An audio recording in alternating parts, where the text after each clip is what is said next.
There are some reasons why you might want to impose them. One is yes, to deal with these exact sudden surges of things, sudden surges of imports.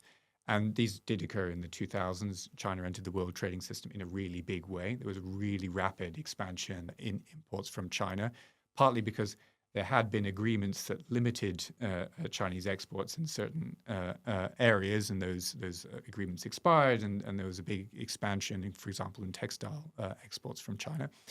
And communities had to adjust to this very rapidly, which meant rapid factory closures, mass layoffs, with all the social consequences that went with them.